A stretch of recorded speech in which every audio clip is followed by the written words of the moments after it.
Dear learners, जो topic हमने पिछले दिनों से उठाया हुआ है era of one party dominance, कल हमने जो मेजर पार्टीज के हवाले से बात की, आज हम पार्टीज हैं उनके रोल के हवाले से बात करें। क्योंकि कांग्रेस एरा में या before the independence of India there were a number of political parties. ये जो यहाँ पे पॉलिटिकल पार्टीज थी, although they didn't have the much more electoral gain, but still they played a vital role in forming the destiny of the Indian polity. इनका role जो रहा 1960-70 में अगर हम बात करें तो एक इंतहाई अहम रोल इन पार्टीज ने प्ले किया। Although they were not having the token of representation, but they were quite helpful in maintaining the democratic or in maintaining the future of the Indian polity. They always offered a sustained but principled criticism to the Congress, ताकि कांग्रेस जो है sustain भी करे और इसके साथ साथ जो डेवलपमेंटल प्रोग्राम्स हैं उनको भी कैसे आगे ले जाएं, तो उसके लिए इन्होंने बहुत बड़ा रोल प्ले किया। Also they kept the Congress party under check in changing the balance of power, ताकि बैलेंस ऑफ पावर को मेंटेन करने के लिए कांग्रेस को बार बार अंडर चेक्स रखा, ताकि कांग्रेस पार्टी अपनी सोसाइटी के लिए, यहाँ के रहने वाले लोगों के लिए, यहाँ रहने वाले जो शहरी हैं उनके लिए, उनके हवाले से एक साजगार पार्टी के रूप में उभर के आए। लाइकवाइज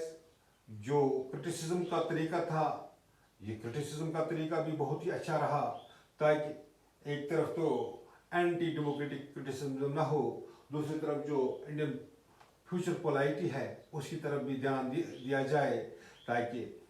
हिंदुस्तान का जो मुस्तकबिल है, हिंदुस्तान का जो आने वाला कल है, ये ख़राब न हो जाए। तो इसके जो इनिशियल ईयर्स हैं अगर हम उसके हवाले से बात करें, लेकिन जो पार्टीज अब आहिस्ता आहिस्ता जो पूरे मुल्क के अंदर फैली हुई थी, अगरचे इनके पास ज़्यादा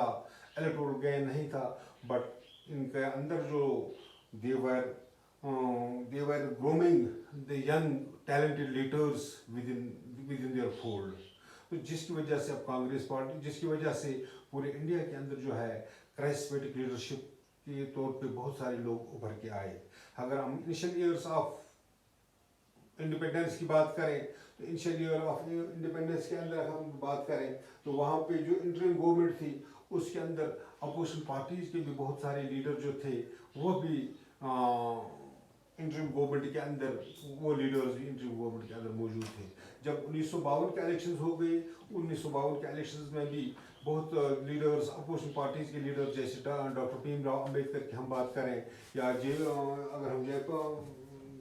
अगर हम श्यामा प्रसाद मुखर्जी की बात करें, वो दोनों cabinet minister, although they were belonging to the opposition parties, but still they were the members, they were the cabinet members, so they were the cabinet ministers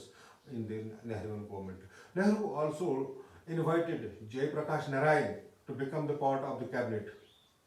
but he denied. But हम यहाँ पे ये कह सकते हैं ये जो सारे लोग मिलकर इंडियन फ्यूचर पोलाइटी को आगे ले जाने के लिए चल रहे थे। लेकिन अगर हम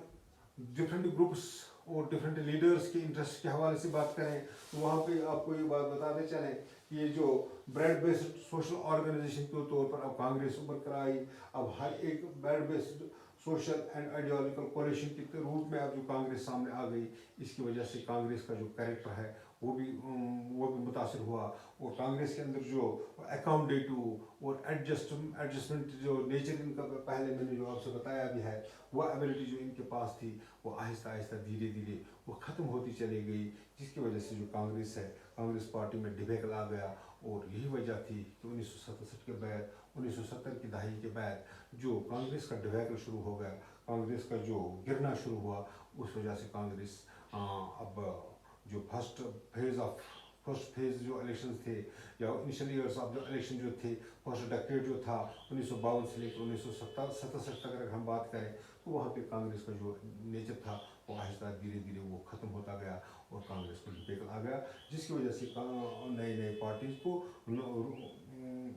सामने आने का मौका मिला। तो कल इंशाल्लाह जो कल